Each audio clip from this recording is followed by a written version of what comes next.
ঘটিয়ে দিলেন জনাব ডোনাল্ড ট্রাম্প। তিনি এ ধরনের কিছু একটা করতে যাচ্ছেন, এটার আভাস ছিল।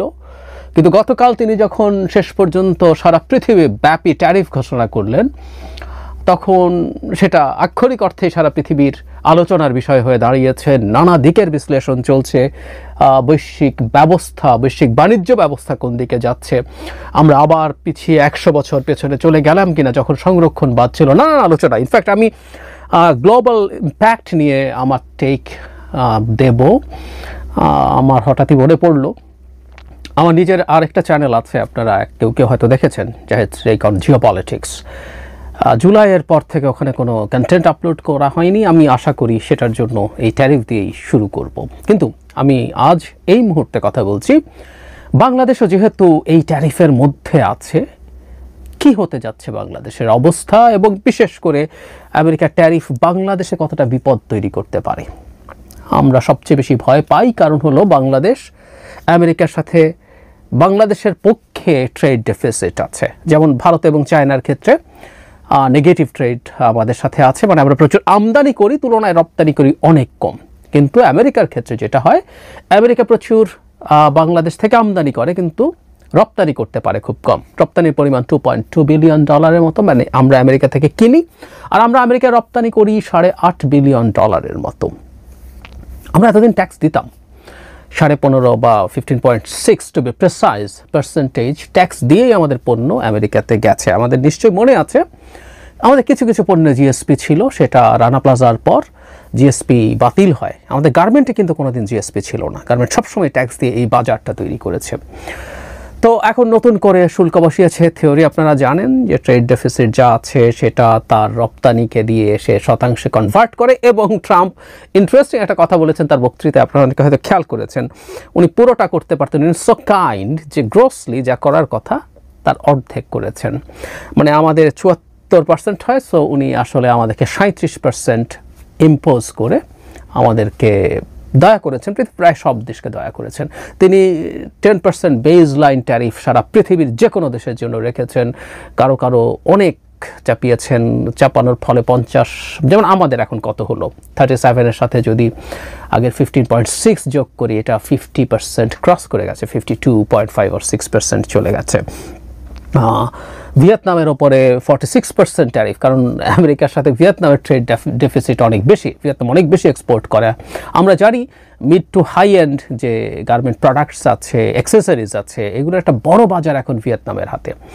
সো দিয়েছে, এবং কেউ কেউ বলছেন যে ভিয়েতনামের ট্যারিফ আমাদের চাইতে কম হয়ে গেল কিনা। আমি আসবো এই আলোচনায়, কিন্তু এটুকু জানিয়ে রাখি, ভিয়েতনামে আমেরিকার সাথে ফ্রি ট্রেড অ্যাগ্রিমেন্ট থাকার পরও কম বেশি 5%-এর মতো ট্যারিফ এতদিন তাকে দিতে হতো। তো 46-এর সাথে যদি 5 যোগ করি, কার্যত এখন বাংলাদেশ এবং ভিয়েতনামের ট্যারিফ একই, ভারতের উপর ইম্পোজ করেছে। এবং আমাদের বিশেষ করে গার্মেন্টের ডেস্টিনেশন যেহেতু আমেরিকা, আমরা প্রধানত আমাদের ওটা নিয়ে সবচেয়ে বেশি টেনশন শুরু হয়েছে।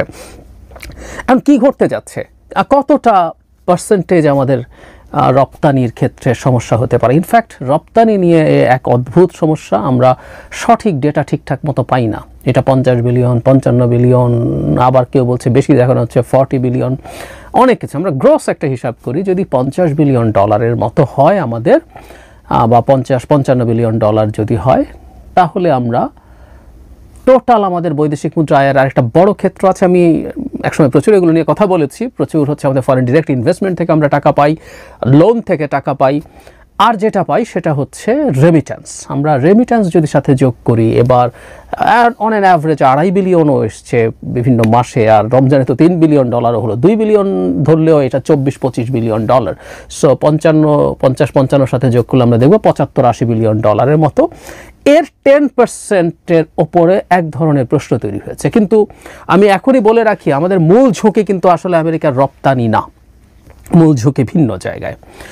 এখন যেটা দাঁড়িয়েছে, প্রশ্ন এসছে, আমাদের গার্মেন্টের রপ্তানি কি সমস্যায় পড়ে যাবে? আমরা প্রাথমিকভাবে যদি দেখি আমাদের কম্পিটিটর কান্ট্রিজ, যদি এমন হতো যে শুধু আমাদের উপরে ট্যারিফ বসানো হয়েছে, তাহলে অন্য কেউ লাভবান হওয়ার সুযোগ ছিল। আমাদের কম্পিটিটর প্রত্যেকটা দেশের উপরে ট্যারিফ বসানো হয়েছে। এই যে ভিয়েতনাম, যদিও ভিয়েতনাম এখন আমরা যেসব প্রোডাক্ট নিয়ে কাজ করি সেগুলো নিয়ে ভিয়েতনাম কাজ করে, কিন্তু কাম্বোডিয়াতে খুবই হাই ট্যারিফ বসানো হয়েছে। পাকিস্তান, ভারত, সব জায়গায়, ভারতে কিছু কম, কিন্তু আমাদের মতো এই ধরনের কমপ্লায়েন্ট ফ্যাক্টরি তৈরি করা ভারতের জন্য বহু দীর্ঘ সময়ের ব্যাপার। তাই মোটা দাগে মনে হতে পারে বা মনে হয় আমাদের গার্মেন্ট আসলে খুব বড় প্রতিদ্বন্দ্বিতার মধ্যে পড়তে যাচ্ছে না। অন টপ অফ দ্যাট জিনিসপত্রের দাম তো বাড়বেই, যেহেতু ট্যারিফ বসানো হচ্ছে। ট্যারিফ সম্পর্কে বলা হয়, আমি আমার ওই ভিডিওতে হয়তো ডিটেল কথা বলবো, যেখানে আমি এটার গ্লোবাল ইম্প্যাক্ট বা কী ঘটতে যাচ্ছে সেটা নিয়ে কথা বলবো। তো একটা জিনিস তো খুব বেসিক আমরা বুঝি, বলা হচ্ছে প্রত্যেকটা ট্যারিফ আদতে কতগুলো ট্যাক্স, এই টাকাটা ক্রেতাদেরকে শেষ পর্যন্ত দিতে হবে, ইম্পোর্টার পে করবে। এখন ইম্পোর্টারের এখানে একটু ব্যাপার আছে, রিটেইলের উপরে না, মানে রিটেইলের উপরে যদি এত ট্যাক্স ইম্পোজড হয়, ট্যারিফ ইম্পোজড হয়, সেটা বিরাট। রিটেল যদি $20 হয়, তার উপরে বাংলাদেশ থেকে টোটাল যদি 50%-এর বেশি হয়, 30%-এ দাঁড়ায়। ব্যাপারগুলো তা না। এবং ঘটনাচক্রে এটাও খুবই একটা বঞ্চনার ইতিহাস, এটাও একটা অসভ্যতার ইতিহাস, অসভ্যতাই বলছি। $20 বিক্রি হওয়া একটা প্রোডাক্ট আমাদের এখান থেকে 1/4 বা তারও কম দামে কিনে নেওয়া হয়, ফলে ওর ওপরে আসলে ট্যারিফটা ইম্পোজড হবে। এখন এটা হতে পারে যারা এই ব্যবসাগুলো করছেন তারা লং টার্মে না, কারণ এই আলাপ আছে ট্রাম্প আসলে কতদিন এটা ধরে রাখতে পারেন, নানান কারণ আছে, ওই আলোচনায় এখানে ঢুকছি না। সো তারা শর্ট টার্মে সম্ভব হতে পারে যে তারা তাদের জায়গা থেকে ছাড় দিল, ছাড় দিয়ে মোটা দাগে চলতে পারে। এখনো পর্যন্ত এটা হওয়ার সম্ভাবনা আছে। আর যদি নাও হয়, আমাদের এই সেগমেন্টে আসলে হঠাৎ করে আমরা কম্পিটিশন ফেস করব এই পরিস্থিতি নাই, কিন্তু সমস্যাটা অন্য জায়গায়। সেই সমস্যায় যাব, কিন্তু কেউ কেউ আবার বলছেন আমরা এই ডেফিসিট কীভাবে দূর করতে পারি। আবারও বলছি, ডেফিসিট কিন্তু আমাদের 10% অফ টোটাল ফরেন কারেন্সি আর্নিংয়ের ক্ষেত্রে এটা অনেক বাড়াবাড়ি কিছু তা না, কিন্তু আমরা বড় বিপদে পড়ার সম্ভাবনা আছে। কেউ কেউ এটার জন্য বলছেন যে আমরা সূত্র ধরে যা করতে পারে, একটা চমৎকার রিপোর্ট আছে, সেই রিপোর্ট থেকে আমি বাংলাদেশের যুক্তরাষ্ট্র থেকে যা যা আসে, মানে আমরা এখন কি করতে পারি, বাণিজ্য ঘাটতি কমাতে পারি। মানে বাণিজ্য ঘাটতি কমানো নিয়ে এক হাস্যকর ব্যাপার। পৃথিবীতে যার যেটা প্রয়োজন সে তার কাছ থেকে সেটা কিনবে, মানে এক্সচেঞ্জ হইতেই হবে তা না। দেখা দরকার কোনো ট্যারিফ বা নন ট্যারিফ ব্যারিয়ার দিয়ে প্রবলেম তৈরি করা হয়েছে কিনা। তা প্রবলেম তৈরি না করা হলে তারপরে তো বাণিজ্য ঘাটতি থাকতে পারে। আমরা ধরি চায়নার সাথে বাংলাদেশের কোনো রকম ব্যারিয়ার আমরা রাখলাম না, আমরা পরস্পরের ব্যারিয়ার রাখলাম না, তারপরে দেখা যাবে আমরা একজন বেশি কিনবো, একজন কম কিনবে। একটা ফান আছে এরকম। আপনি একটা দোকান থেকে, এটা অর্থনীতিতেই বলে, $100 দিয়ে কিছু একটা যদি কেনেন, তার সাথে আপনার বাণিজ্য ঘাটতি $100 হয়ে গেল। সে তো আপনার কাছ থেকে কিছু কিনছে না, যত কিনতে থাকেন। সো এটা খুবই খুবই চাইল্ডিশ একটা কথা। কিন্তু ট্রাম্প আসলে এটা যে শুধু ট্যারিফের কারণে করছে তা না, সে অনেক দিয়ে বাণিজ্য করতে চাইছে তা না, এটা নিয়ে যথেষ্ট পূর্বাভাস আছে। এবং এটা নিয়ে আমাদের প্রধান উপদেষ্টা রাইটলি বলেছেন, যুক্তরাষ্ট্রের সঙ্গে আলোচনার মাধ্যমে শুল্ক ইস্যুর ইতিবাচক সমাধান হবে, প্রধান উপদেষ্টা মনে করছেন। ট্রাম্প আসলে এটা ইম্পোজ করার মাধ্যমে নানা ক্ষেত্রে তার ডিল চাইছেন, এই আলাপ আছে, এবং এটাই সম্ভবত সঠিক। যাই হোক, এখন আমরা ট্রেড ডেফিসিট কমানোর জন্য আসলে তেমন কিছু করতে পারি বলে মনে হয় না। এই রিপোর্টটা খুবই ইন্টারেস্টিং, সেটা আমি একটু পড়ি। বাংলাদেশ 24 সালে $291 কোটি, মানে $2.91 বিলিয়ন পণ্য আমদানি করেছে।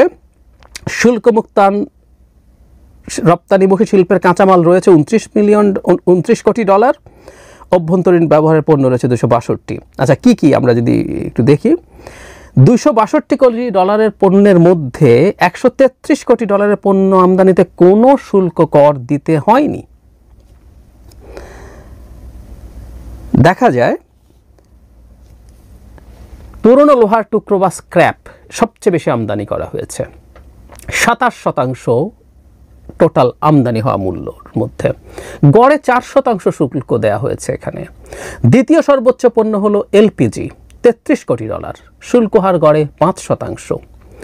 তৃতীয় সর্বোচ্চ আমদানি হলো সয়াবিন বীজ, $32 কোটি, এর মধ্যে কোনো শুল্ক কর নেই। চতুর্থ অবস্থানে রয়েছে বস্ত্রশিল্পের কাঁচামাল তুলা, $27.87 লাখ, এটাতেও কোনো শুল্ক কর নেই। শুল্ক কর বেশি আছে উইস্কিতে, 611%, মাত্র 228 বোতল আমদানি হয়েছে। দ্বিতীয় সর্বোচ্চ শুল্ক কর হচ্ছে মার্সিডিজ বেঞ্জে, 443%, গত বছর মাত্র 4টা গাড়ি এসছে। তো আসলে বাংলাদেশ এখন কি করতে পারে? প্রধান যে আমদানি পণ্যগুলো আছে, ধরে নিলাম বাকি যেখানে 4%, 3% আছে, এগুলো শূন্য করে দিল, মানে 4-5% শূন্য করে দিলেও কি আমদানি বাড়তে থাকবে? অল্টারনেটিভ যেসব সোর্সিং, তুলা, অল্টারনেটিভ সোর্সিং যদি চিন্তা করি, সয়াবিনে তো নেই, তুলায়ও নেই। লোহার স্ক্র্যাপ আমি যদি চিন্তা করি, তাহলে সেটাই হচ্ছে 4%। যদি 4% ছেড়ে দেই, আমাদের এই স্ক্র্যাপের অল্টারনেটিভ যেসব বাজার সেগুলোর সাথে কি আমেরিকা কম্পিটিটিভ হয়ে যাবে, বা আমরা আমাদের জাহাজ মানে পুরনো জাহাজ আমদানি করে যা যা করি খুব কম্পিটিটিভ হয়ে যাবে, যাতে তার কাছ থেকে প্রচুর আমদানি তৈরি হবে।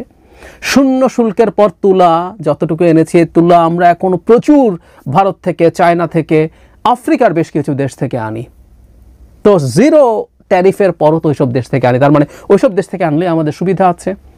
সোজা সাপটা হিসাব। সয়াবিনের ক্ষেত্রে ইজ দ্য সেম। সয়াবিন অন্যান্য দেশ থেকেও আমরা যা যা আনি ঘুরে ফিরে জিরো ট্যারিফের পর, তার মানে আমাদেরকে এখন হাতে আছে বড় বড় যেসব আমদানিগুলো, উইস্কির আর মার্সিডিজ বেঞ্জের শুল্ক যদি বাদও দিয়ে দিই কি আসে যায়, কিন্তু আমরা যদি যেগুলোতে 4-5% আছে বাদ দিয়ে দিলে সেগুলোর আমদানি অনেক বেড়ে যাবে। No way.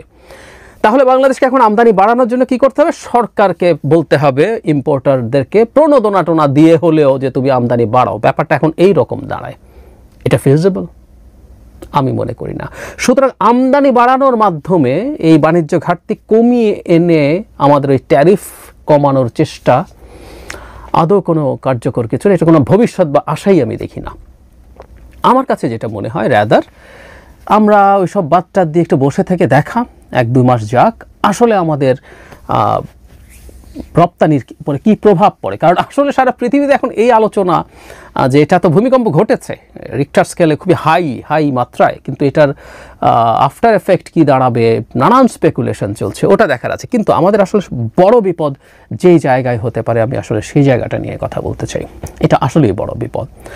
আমেরিকা যখন এই ট্যারিফ বসাচ্ছেন জনাব ট্রাম্প, তিনি কিন্তু অলরেডি বলেছেন যে এটার স্বল্প মেয়াদে এটার একটা টোল আছে আমেরিকানদের জীবনে। খুব স্বাভাবিক, যখন পণ্যের ওপরে এরকম ট্যারিফ বসানো শুরু করছে যে কোনো এক্সপোর্টাররা, আমেরিকার পণ্য উনি যে কারণে করছেন, আবারও বলছি এই ভিডিওতে বিস্তারিত কথা বলছেন, উনি চাইছেন আমেরিকার সব ম্যানুফ্যাকচারিং ফেরত যাক, ফেরত গিয়ে উনি অন্তত মুখে তাই বলছেন, আসলে আমি তা মনে করি না।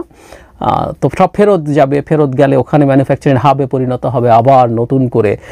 তো ইন দ্য মেইন টাইম যেটা হবে, এই ট্যারিফ বসানোর ফলে প্রত্যেকটা জিনিসের দাম বাড়তে থাকবে, প্রত্যেকটা জিনিসের দাম বাড়তে থাকবে। আমেরিকা গ্লোবাল সাপ্লাই চেইনের সাথে এতটাই কানেক্টেড, দাম বাড়তে থাকবে। সো দাম যখন বাড়তে থাকবে, এগুলোর কনজাম্পশন কমবে। সো আমেরিকাতে কনজাম্পশন কমার খুব বড় সম্ভাবনা আছে। ফলে আমাদের গার্মেন্ট যারা কেনেন, সেই কনজাম্পশন কমে গেলে আমাদের রপ্তানি এমনিই কমে যাবে। নাম্বার 2, অল্টারনেটিভও কেউ বলতে পারেন, সেটা হচ্ছে যখন হাই এন্ডেরগুলোর দাম অনেক বেশি বেড়ে যাবে, পার্সেন্টেজ যদি হিসাব করা হয়, হাই এন্ডের অনেক ক্রেতা আমাদের যে সেগমেন্ট আছে সেখানে আসতে পারে, ফলে আমাদের আমদানি, আমাদের পণ্যের আমদানি নাও কমে উঠতে পারে। কিন্তু প্রশ্নটা অন্য জায়গায়, গ্লোবাল একটা রিসেশন শুরু হয়ে যায় কিনা, একটা মন্দা শুরু হয়ে যায় কিনা, মানে মন্দা শুরু হয়ে যায় কিনা, মন্দা শুরু হয়ে যাবে এটা শিওর, কিন্তু এটার এক্সটেন্ট, ইন্টেন্সিটি কত হবে সেই আলাপটা আছে। ইনফ্যাক্ট আমরা বিপদে পড়তে পারি মূলত সেই জায়গা থেকে। আমেরিকায় মন্দা শুরু হলো, এবং আমেরিকার মন্দা যদি শুরু হয়, সারা পৃথিবীতে ট্রেড নিয়ে যাওয়া হয়েছে এবং নতুন একটা সিস্টেমের মধ্যে ঢোকার আগে সেটার সাথে সবাই নিজেদেরকে অভ্যস্ত করে তোলার আগ পর্যন্ত খুবই ডিস্টার্বিং একটা সিচুয়েশন চলবে। এবং এই মন্দা যদি সারা পৃথিবীতে ছড়িয়ে পড়ে, আমাদের তো অন্যান্য জায়গায়ও রপ্তানি আছে, ইউরোপের সাথে ঝামেলা নাই, কিন্তু ইউরোপেও মন্দা শুরু হলো, পোশাক রপ্তানি কমে গেল।